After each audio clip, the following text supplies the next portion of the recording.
Hello, welcome to the Parent Orientation presentation for the Student Disability Resource Center. My name is Glenn Wild, and I'm a disability specialist. I'm Jenny Biggers, and I'm also a disability specialist. Hello, I'm Felicitas Nungay, and also a disability specialist. I'm Will Pines, an accessible technology specialist. So first we have our mission statement.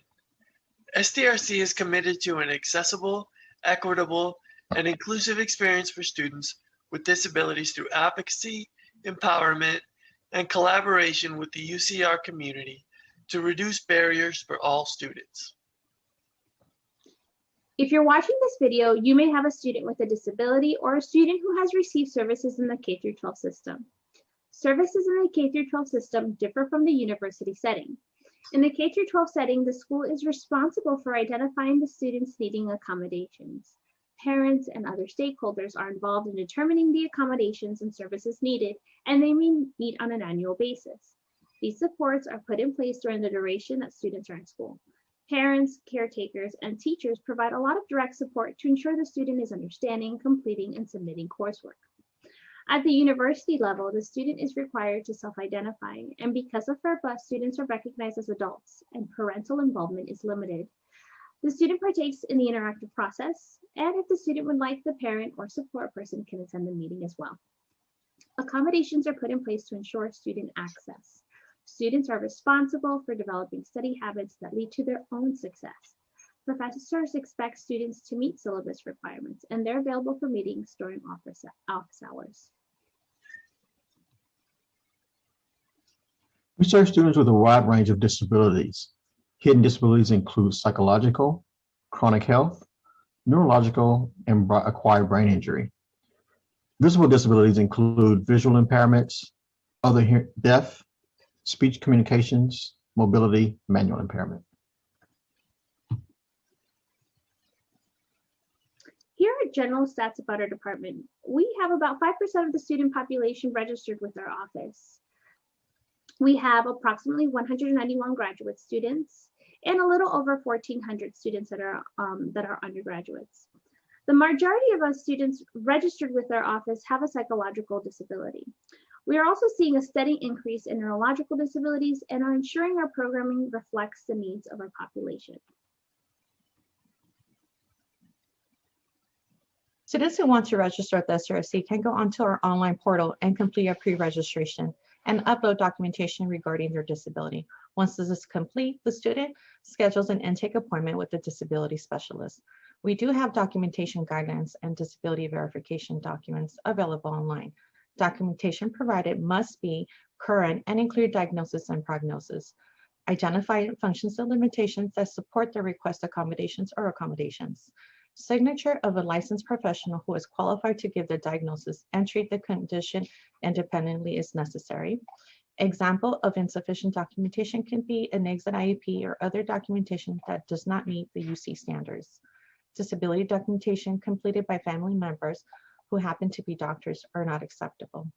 Incomplete or outdated disability documentation also. Once accommodations are agreed upon, student signs off an accommodation agreement form and is given an orientation to services.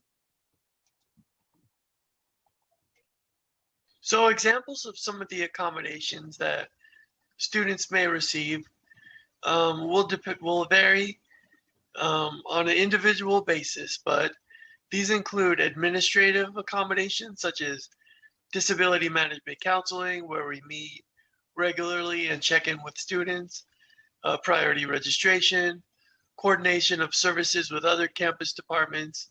There's also classroom accommodations such as the ability to record lectures, using your laptop to take notes, or ASL interpreter when necessary.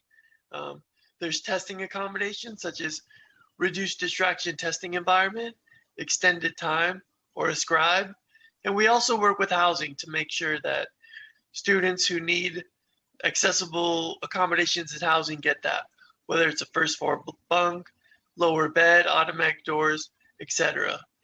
There's also accommodations for dining if students have food allergies or gluten intolerance.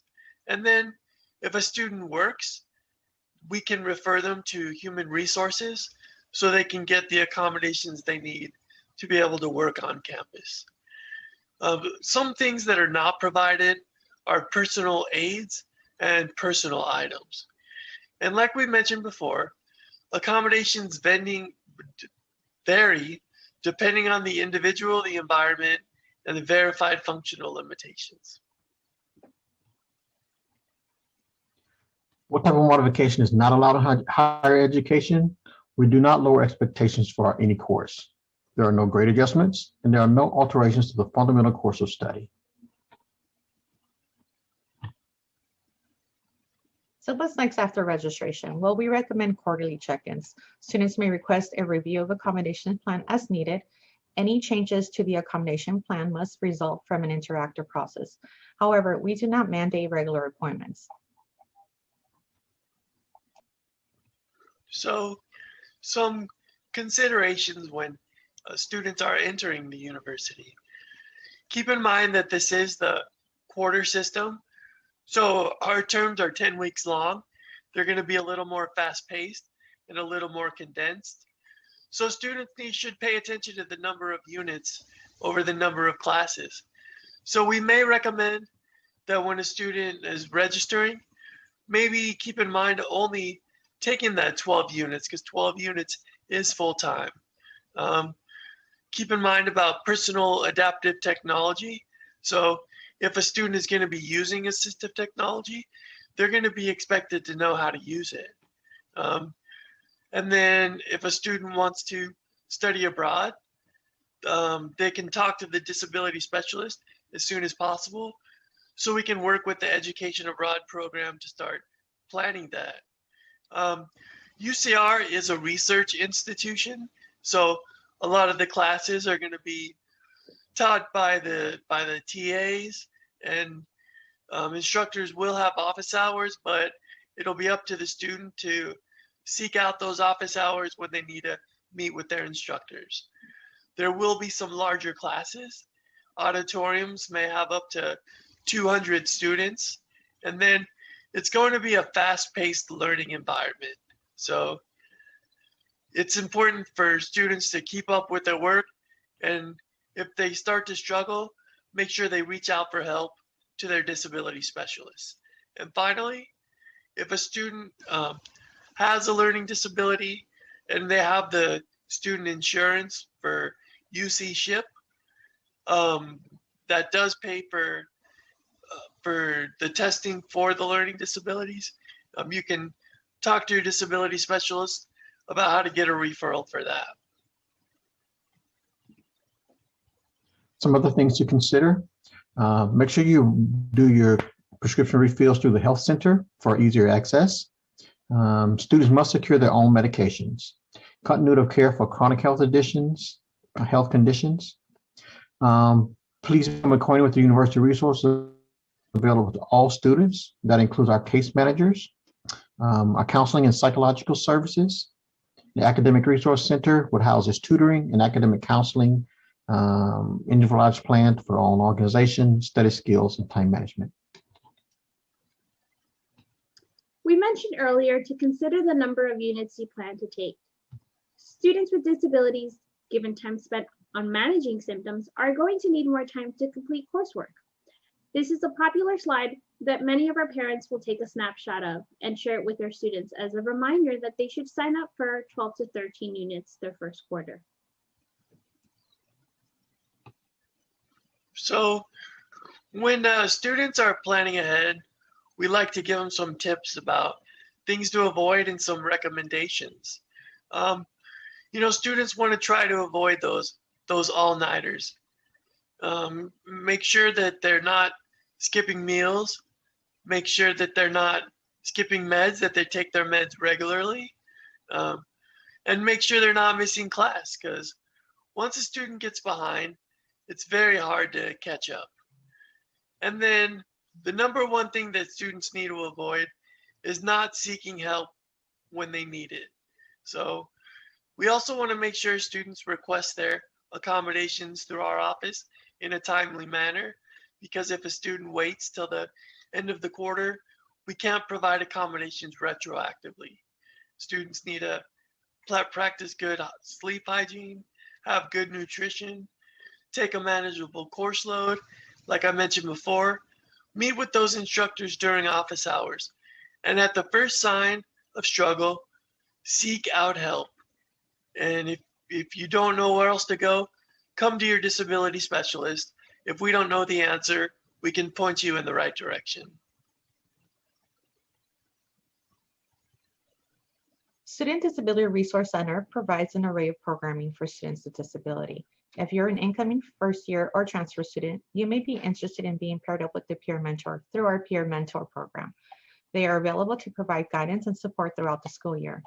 If you're looking to improve your organization and time management skills, consider joining the Time Management Workshop Series, where you will learn tools and best practice to meet your organizational goals. For students who identify as neurodivergent or on the autism spectrum, neurodiversity mixers are regularly held. Students are given a platform to voice their concerns on the type of support they would like to receive and the opportunity to work on communication skills. In collaboration with the Career Center, we also have the Aspire program, a career development and professional leadership program focused on expanding career skills and transferable life skills for undergrad students with disability. For advocates and allies for students with disability, the Student Disability Union works closely with other students-led clubs and faculty to create inclusive programming and promote disability awareness. In addition, we have our newly established Delta Alpha Phi Honor Society and Zeta Phi chapter. This dynamic organization celebrates and supports academic achievement, leadership, and advocacy for students with disability. Thank you for watching this presentation. If you should have any questions, do not hesitate to contact our office. We look forward to supporting your students as they transition to UC Riverside.